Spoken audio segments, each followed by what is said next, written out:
my name is Claire and I am not very good at Resident Evil Village. Now I'd like to say it's because I'm completely inept at any game that has first person and shooter in the genre, but the truth is that I am simply unable to will myself to get out from underneath the bed in House Beneviento. I am still there. I'm still there, haven't moved. While this naturally gave me plenty of time to reflect on the life decisions that led me to picking up this game, what I really want to know is why I can't get out from underneath the bed. In other words, why the feck this game is so fecking scary, and naturally, why the hell we put ourselves through it. So, let's dive in, if you dare. Oh, also, I'm not going to be going into the story here, but I do warn you that there will be minor gameplay spoilers, but you'll be fine. Anyway, let's go! Whether you're smart enough to steer clear of horror games or a masochist that enjoys suffering, you've most likely heard of the Resident Evil series, offering quality scares and solid voice acting since 1996. Wow! Resi Evil, known in Japan as Biohazard, is widely considered a staple of the horror survival genre. Village, its most recent entry and successor to Limb Detachment Simulator 7, follows the very punishing tale of Ethan Winters, a man that really doesn't get a break who embarks on a quest to rescue his baby daughter. Upgrading the resident part to low-key small town, you, the player, are tasked with guiding Ethan through a snowy European village full of stylish architecture, rich history, and friendly locals. All in all, it's a pretty standard formula for a survival horror. You've got the scary setting, an inventory and crafting system, some lovely gore, the occasional cat and mouse, and continual horrific nightmare fuel. But it might surprise you to know that while, being chased down a dark corridor by a horrific monster is unpleasant, what really terrifies us about Resident Evil Village is not so on the surface as you might think. Let's consider the typical conventions of horror. We've got violence, grim surroundings, a threatening evil force pursuing the characters, and let's not forget our favourite trope, stupidity. Because, we see a haunted, decrepit looking house over there. Heck yeah, we're gonna check it out. What are you talking about? Of course. The beauty of horror is in its primal simplicity, its high impact experience. It's why it's such an opaque and popular genre, because it's easy to replicate effectively across multiple media forms and fictions. But while games can take a leaf from the tropes famously established by our favourite horror franchises, there's something about the way interactive media does horror that films and novels simply can't take from in return. It's probably struck you by now that the key difference between consuming a film and consuming a video game is kind of the very thing I described a video game as, being media that is interactive. And before I get a letter from the Board of Psychology commending my cutting-edge assessment, let me explain to you exactly what I mean and why interactivity is important. Video games, unlike films, are an egocentric experience. In other words, we, the player, are at the centre of it all. The world quite literally revolves around us, depending solely on our engagement and input. Now throw fear into the mix and the impact of interactivity is insane. Let's highlight the difference between indirect and direct fear. The former is about a social fear, the empathetic fear we feel when we watch characters run upstairs in a house to escape the maniac with a knife. They don't ever learn, do they? They never learn. Indirect fear is passive and often disconnected, eliciting a fear response, but one that doesn't link with us personally. We may feel indirect fear when we watch people react to Silent Hill PT on YouTube, or backseat game as our roommate fails over and over again to headshot lichens in Village. Actually, no, that person was me. Indirect fear may be alarming, sure, but there's no real sense of danger. Direct fear, on the other hand, is an entirely different beast because it pertains to a seemingly direct experience, or in other words, one that we have ultimate control over. In studies of fear response between the viewer and the player, there is a much stronger physiological reaction in those holding the controller because the game embeds them as the key agent. Faster heart rate, perspiration, muscle tension, it's as if our bodies physically react to feeling threatened in real life despite it playing out in a virtual environment. And that's because what basically happens to Ethan, the character we move and control, seemingly happens to us. Unlike a good deal of film and literature, we are not simply asked to identify with an existing character. The game apparatus situates us in the game world as an extension of ourselves, locating us as a controller of the action. So now we know why video games can promote fear in a very visceral, disgustingly realistic sense. Let's quickly go into the different ways Resident Evil can promote a fear response within us. The first and the most obvious comes down to the visuals. Let's be real, Resident Evil Village has more desaturation than sun-bleached curtains and dark enough lighting to make the Battle of Winterfell raise its eyebrows. Almost every indoor environment, from House Beneviento to Castle Dimitrescu, makes use of visual motifs to communicate a sense of dread and helplessness. We've got those cramped underground spaces to convey a feeling of suffocation, narrow corridors and linear passageways to physically limit our freedom of movement and make us feel powerless, especially when we got to run the hell out of there. Perhaps the most interesting use of space is in how lighting works as a game mechanic of its own. When we have a lack of it, we're limited in our perception of what's around us, of where to locate and identify threats. In any other game, it would be frustrating, but in Village, where we're constantly pursued by the sense that we are not alone, well, that wimpy torchlight is going to become your mortal nemesis. Now, this idea of feeling powerless is a really, really cool idea that I will definitely be going into later. For now though, let's move into Resident Evil's second weapon of fear. Haptics. Technology that is haptic stimulates a sense of touch and motion to enhance the reality of the user's space. Control of vibrations from an explosion, the pulses of heart rate, the footsteps of an approaching beast. It's a cool mix of action and reaction between the player and virtuality as it facilitates a deeper sense of immersion within the game's surroundings. It's a pretty brilliant piece of design that once again can only really be depicted through games because of their functionality. It's what makes the environments feel not only present, but alive and responsive. Not that I wanted this to feel any realer than it already looks, but screw you, Resident Evil 8. In a really cool way, sound also serves as a form of haptic feedback on its own because it feeds both into our perceptions and into the responsiveness of our surroundings. Take Ethan's super heavy breathing. Or the small, sudden sounds of falling debris that make you curse on your grandma's name. Because our light is limited, as mentioned before, we depend on a sense of sound to feel what's around us, especially when you're sadistic enough to wear surround sound headphones like I was. Big mistake. The final technique that Resident Evil 8 uses is perspective. Now, I think Resident Evil 8 is one of the more recent entries in the series that have actually employed a first-person perspective, which, if you're not familiar, is basically a perspective from within the mind of the character. So you're seeing what they see. It's awful. I hate it. Especially in horror. I mean, I know it's great and a lot of people love it, and that's totally fair, but I'm so bad at first person. It's important to get that with horror especially, your view of your surroundings are very limited. Basically, the only part of your body that you see is your arms and your hands. And maybe the absence of a lower torso and legs and stuff and feet is often what a first-person perspective lacks. And it's frankly more terrifying than the monsters themselves. First-person perspective emphasizes the centeredness of our playing experience, which is just fancy terms for saying that it positions us within the viewpoint of the character we play as. Because we're practically inside Ethan's head, think about how we intrinsically frame our engagement with the world through him, how we can't help but plug into his mental state and sense of rationality. This explains why moments of psychological horror hit us harder than in third-person perspective, because what Ethan sees, whether it's real or just in his head, is what is directly shown to us, made real within the virtual space of the game. And there's nothing we can do but go along with it. Yeah, thanks a lot, Ethan. Another seriously cool aspect of first-person perspective is that it offers a highly limiting camera, a singular, narrow line of field, virtually a tunnel when we look at the local awareness third-person offers. The more limited our view, the more exposed we feel to what we can't see. While there's plenty of tension-filled moments in Resident Evil 8, it actually struck me that it's a lot more action-oriented than you might expect for a horror. Like, in times it kind of reminded me more of a Bioshock game. But that doesn't necessarily mean it's less scary. So let's talk about why. Resident Evil Village, like most effective horrors, contains two modes of gameplay: fear assessment and fear negotiation. Sections that involve searching for clues, sneaky stealth, puzzle solving, or any actions that are methodical or explorative in nature are part of the assessment side of things. While it may sound like these provide moments of rest from the stress of the experience, well, they don't. The threat of danger is constantly there. The possibility of a monster that's hunting you to suddenly emerge is exactly what makes this type of gameplay terrifying. The fear is in the anticipation.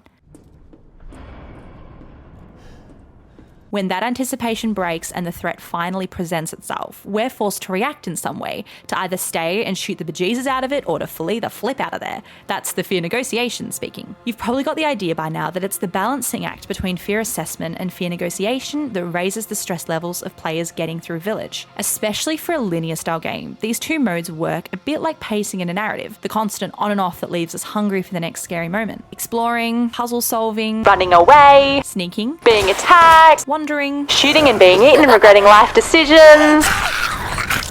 Oh, this is cool. Potato, potato, potato. Listen to how the music epitomizes this shift, how it accentuates the dynamic tension and exaggerates the ebb and flow of tension like the horrible, cruel game mechanic that it is. stupid man thing! You won't live long, even if you run! On a side note, I think it's interesting to consider how different types of horror games utilize more of a balance of fear negotiation and fear assessment. For example, you've got games like Limbo and Alien Isolation, which are more heavily embedded in a fear assessment. A lot of the action is more in the tension, the anticipation, and the actual shooting stuff. Unlike horror games like The Evil Within and Dead Space, where you're literally just like shooting at things and going, what the hell, and freaking out the entire time because your life is on the line and it's terrifying. That's the fear negotiation. I think there's a lot more fear negotiation in those games. I'd be curious to know your thoughts on where Village sits, so feel free to comment on your own opinions about that. Moving on, we know that Resident Evil's haptic feedback, imagery, sound design, level design is kind of what makes it terrifying. But what has that got to do with us and our experience of it? A lot of films carry these same conventions, so why are games any different? To understand how Village really gets under our skin, we need to consider it in how we experience it personally. As a horror game, one of my favourite consequences of its visual and gameplay conventions is that everything presented within the virtual world contributes to our presence within it. To define presence is to see no mediation. In other words, to be totally unaware that we are in fact playing a video game. Seems weird, but bear with me. Being totally present within Resident Evil Village means that its gameplay systems, the pause menu, the mechanics become obsolete and invisible to us. We're not holding a physical controller. We're no longer sitting on the couch looking at a TV screen or monitor. No, we are Ethan Heckin Winters. We are in Dimitrescu Castle. We are being chased by a giant lady with huge claws and who is making me feel very sexually confused right now. With such high fidelity graphics and cinematics in Village, this illusion is even stronger and harder to rip ourselves away from, and demonstrates again why horror games serve as agents of direct fear. While this may seem totally badass, in order for us to truly feel present within Village, we also need to be willing to submit to it. A bit like how hypnotizing works, if you get my drift. When we're skeptical of the trick, or in the case of video games, aware of the artificiality of the world of Resident Evil, the effect of us feeling like we're part of it is diminished. This applies to the experience of fear. If we're crawling our way through an underground cellar and pause in the middle of it to get up and go pee, well, those undead guys suddenly don't seem so threatening to us. And thank God, because I don't know how much longer I could have held that one in, God. With this in mind, it's interesting to discuss whether certain game conventions and systems also undermine the scariness of their horror, like when we pause during a boss battle to craft a healing kit or decide to change difficulty whenever things are a bit too pesky tricky for us. I definitely have not done that before, I promise. Even desensitization for excessive gore or sheer number of deaths can hinder the raw experience of the fear we're craving. Frustration, of course, is also a big barrier. There are a few times where the terrifying anticipation was lost on me simply because I had to run around the same area 50 times to figure out where the heck this eyeball was meant to go. And it was so obvious. And do not get me started on those bloody swinging torches. Literally takes me 10 minutes to do this stupid thing. It's not even a puzzle. It doesn't require any thought. It's just fucking luck. Freaking, how hard can I hit this thing? Regardless, Resident Evil Village at its best presents a flawlessly immersive experience, injecting a perfect combination of anticipation and abject terror that, in my belief, does a pretty great job at grabbing us by the arms, throwing us into its world, and refusing to let us leave. Quite literally. This is where the idea of powerlessness from before comes into play, and it is so cool in how it works in Resident Evil. It's all to do with agency. If you've seen my videos before, you'll notice that I really froth the notion of agency, of player control, of the game world totally and completely relying on our input and our engagement with it. It's the sense of autonomy, the power we're instilled with as holders of the controller, or keyboard. As gamers, we love this sense of freedom. We love it because we value the empowerment it grants us. But I ask you, what if that power was taken from us? Think about those moments in Resident Evil Village when we lost our belongings, or had our weapons removed from us, leaving us totally alone and totally defenseless. What about those moments when we were pursued by untouchable enemies, where our shotgun rounds did absolutely nothing on their perfect, flawless figure? Oh my God, get a hold of yourself.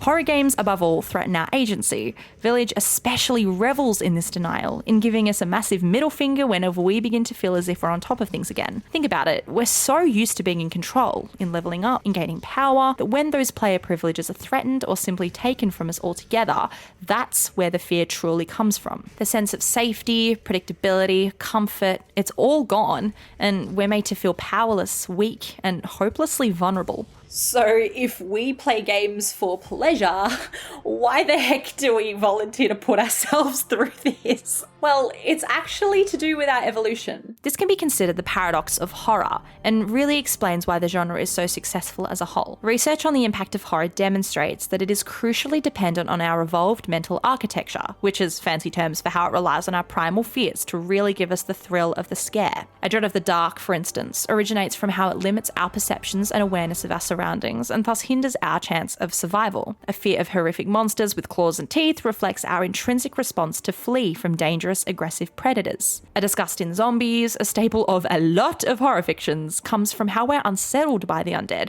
and their unnatural affiliation with corruption and disease. Ugh. Horror plays off these inbuilt responses to forces that threaten our survival because it's the thrill of close contact that's the cause for mass appeal. Like extreme sports or adrenaline junkies, we can't help but be fascinated by things that could ironically kill us. This is where the paradox comes into it, because we crave the very fear that, in evolutionary terms, is embedded within us to help avoid the threats. Like the sadists we are, we love being made to feel powerless, to submit to terror, even when it's in our nature to be aversive and cautious. Thankfully for us, gamifying this fear makes it a no-strings-attached experience. As present as we may feel within Ethan's perspective, his torture and physical mutilation is obviously not something we have to go through ourselves, thank God. So it just makes us all masochists, really. Sorry, Ethan. Honestly though, it's really cool to consider how, even though the experience is all about suffering and trauma and masochism and basically how many times can we torture Ethan Winters, the entire experience is essentially benign. It's interesting to note as well that video games and VR, which probably promotes fear more viscerally because it's, all around us, is honestly the closest experience we as humans will probably ever get to experiencing a fear as strong as we can through that without actually physically suffering the consequences. We get fear emulated to us, but thank God we don't actually have to have our fingers sawn off or our necks bitten into by zombies. And that is more than enough for me. In saying all this, it's not fear alone that motivates us to play games like Resident Evil. The true satisfaction, propelled more strongly in video games, is when we overcome it. All games straddle the line between difficulty level and reward. It's a fine scale to balance, for the horror genre above all, because an experience of fear without conquest would just be torture. When scariness is transformed into obstacles to be overcome, then hey, how amazing does it feel to finally escape? To defeat that grotesque abomination thing, to power through freaky level after freaky level. Beating the game in a way helps to restore the control taken away from us, because no matter how terrifying the experience is, it's when we push ourselves onward that we truly begin to feel empowered again. Bottom line, we just love making ourselves suffer, but the reason for doing so is rooted in our tenacity as much as it is in the thrill of being scared. Resident Evil Village presents an incredible world through which to experience a fascinating narrative and satisfying gameplay, while also beautifully pacing moments that really have us pooping in our pants. It's conventional horror at its simplest, but also at its finest, and as long as we have it in us to relinquish our control and overcome our fears, it'll long serve as one of the greatest among its genre. Thanks so much for getting through this pretty grim one with me. I actually had a bore researching about the genre of horror, especially in how it's portrayed through video games. And as someone who steers clear of anything that, challenges my mental sanity or fortitude in any way, I have to say that playing through Resident Evil Village really opened up my appreciation of horror and how exactly it can make us feel as players and the general experience of going through it. I think it just goes to show how powerful it can be as a tool. I'd love for you to comment below on any of your experiences playing Resident Evil 8 or any horror game for that matter that made you want to nope the hell out of it. And also, if you're enjoying this kind of content, please like and subscribe, because it just means so much to me to know that it's being enjoyed and also that you're learning something from it. I think that's the biggest thing. I just want to make sure that you're getting something out of it too. You know what? Making this video has really given me the courage to get out from underneath the bed and to face whatever could be lurking in the darkness in House Beneviento. And yeah, I think I can do it. Yeah, I think I'm gonna do it.